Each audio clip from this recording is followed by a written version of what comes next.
সবাই যখন জান্নাত তালাশ করবে ঠিক সেই সময় কেবল এক শ্রেণীর সুন্নি মানুষের নিকট জান্নাত নিজে এসে ধরা দিবে।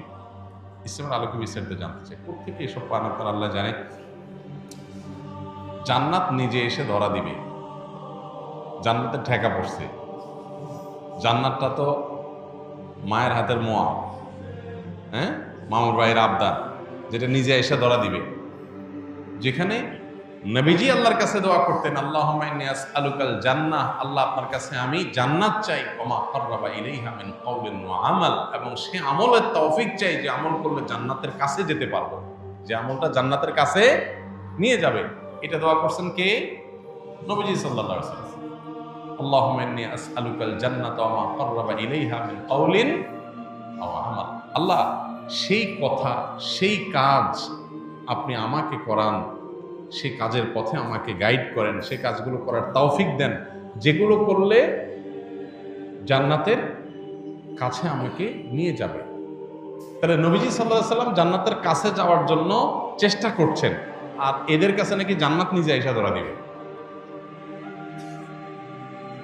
সীমালঙ্ঘন, বাড়াবাড়ি, এগুলো খ্রিস্টানদেরকে ভ্রান্ত করেছে। নবীজি সাল্লাল্লাহু আলাইহি সাল্লাম বলেছেন, লা তুতরুনি কামা আতরাতিন নাসারা ইবনে মারইয়াম, খ্রিস্টানরা যেরকম ঈসা আলাইহিস সালাম সম্পর্কে বাড়াবাড়ি করতে করতে গোমরা হয়ে গেছে, তোমরা আমাকে নিয়ে এরকম বাড়াবাড়ি করবে না। নবীজি তার শানে এটা বলেছেন। তাহলে আমরা নিজেদের ব্যাপারে, নিজেদের আলেমদের ব্যাপারে যদি এরকম বাড়াবাড়ি করি, তার পরিণতি কিরকম হবে?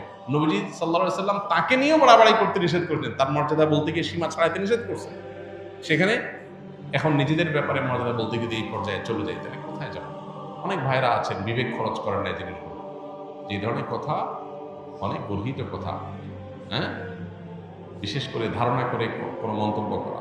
তাহসাবুনাহু হাইয়িনা ওয়া হুয়া ইনদাল্লাহি আযীম, আল্লাহ বলেছেন তোমরা এগুলোকে খুব হালকা কথা মনে করো, আল্লাহর কাছে এগুলো অনেক বড়। বিশেষ করে কারো সম্পর্কে কোনো মন্তব্য ধারণা করে। তো যাই হোক, এ ধরনের বিষয় অবশ্যই গর্হিত কথা। এরকম কোনো কথা নেই যে কিয়ামতের দিন জান্নাত কারোর কাছে আসবে না, জান্নাতে ঠেকা পড়ে না এরকম।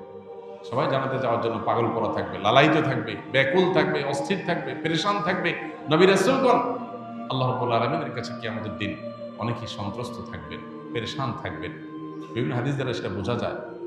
তাদের হালত যখন এরকম হবে, সেখানে আপনার বিশেষ কোনো এই যুগের কোনো মানুষ তিনি তার কাছে জান্নাত বা তাদের কাছে জান্নাত আগে আয়সা ধরা দিবে, এটা খুব জঘন্য কথা।